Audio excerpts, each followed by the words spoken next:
Selamat pagi tuan-tuan dan puan yang dihormati sekalian. Sekali lagi selamat berpuasa kepada semua teman-teman yang beragama Islam.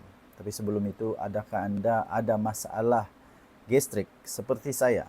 Saya memang ada masalah gastrik. Sekiranya anda ada masalah gastrik, mesti ada masalah untuk berpuasa.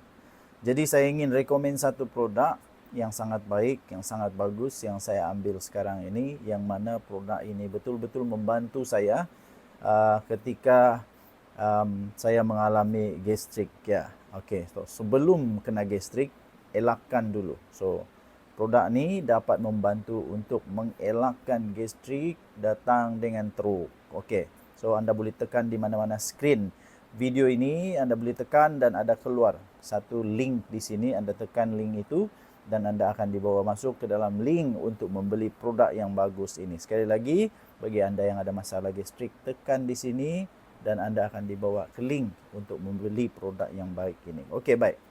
Tuan-tuan dan puan-puan, ada dakwaan kononnya wang 170 juta cash itu yang dalam banyak mata wang itu telah dibuat kononnya ada sabotaj lah dari SPRM letak wang kat sana.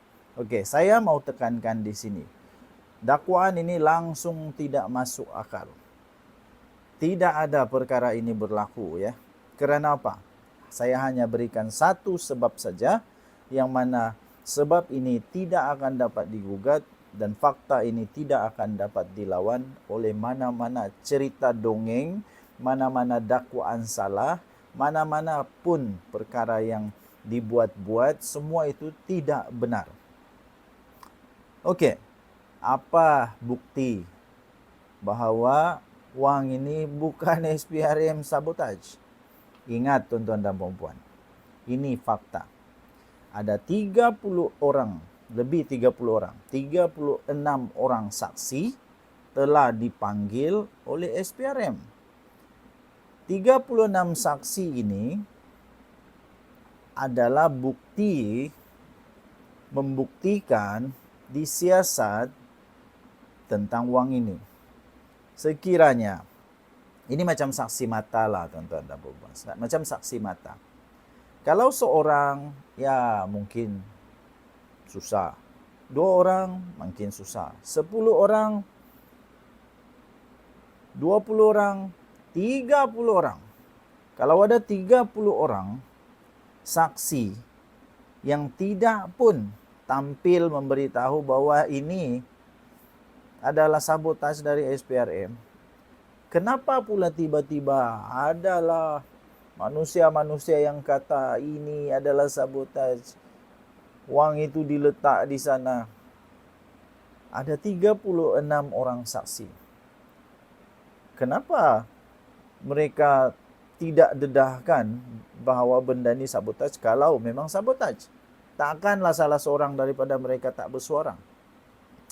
Jadi tuan-tuan dan puan-puan, 36 orang saksi mata ataupun saksi ya, kita sebut saksi lah. Saksi kepada perkara ini sudah cukup membuktikan bahawa SPRM tidak melakukan apa-apa sabotaj. Tujuan saksi dipanggil untuk membuktikan bahawa benda itu kemungkinan ada betul atau tidak betul. Itulah maksud dia saksi. Itulah guna dia saksi, untuk membuktikan bahawa perkara itu benar berlaku atau tidak benar berlaku. Saksi-saksi ini bukan saksi-saksi yang kaleng-kaleng. Saksi-saksi ini bukan saksi yang hanya dipungut-pungut di jalan raya, di tepi-tepi jalan, di kedai-kedai kopi. Bukan. Ini saksi-saksi yang berpengetahuan, pendidikan tinggi, yang ada pengetahuan undang-undang. Saksi-saksi ini tahu prosedur undang-undang SPRM Malaysia. Saksi-saksi ini tahu prosedur siasatan. Saksi-saksi ini tahu bagaimana untuk melawan sekiranya ada penganiayaan, sekiranya ada sabotaj yang berlaku. Saksi-saksi ini tahu sangat undang-undang. Ada mungkin di antara mereka yang memang tahu undang-undang secara lebih mendalam daripada kita, daripada SPRM mungkin.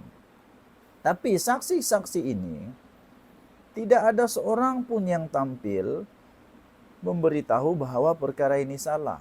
Itu maksudnya SPRM menjalankan siasatan ini berdasarkan lunas undang-undang. Selebihnya hanya mainan politik. Selebihnya hanya mainan politik. Semua dakwaan-dakwaan yang lain itu hanya mainan politik yang cuba spin sana sini, yang cuba untuk menunggang politik, untuk membenarkan benda yang tak benar.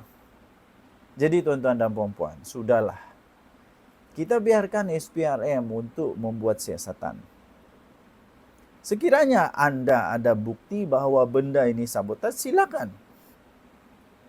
Dipersilakan untuk membuat laporan polis, kata SPRM sabotaj, dipersilakan.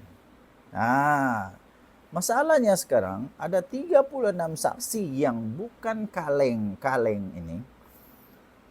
Ada 36 orang saksi yang memang saksi pandai-pandai belaka. Antaranya adalah pembantu-pembantu kanan ataupun pembantu-pembantu yang rapat dengan Datuk Seri Ismail Sabri Yaakob. Kan mereka adalah 4 orang pertama yang telah ditahan.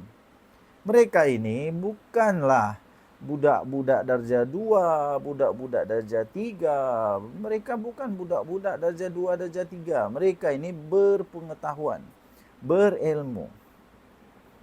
Jadi tuan-tuan dan puan-puan, sudah-sudahlah tuh, sudah-sudahlah.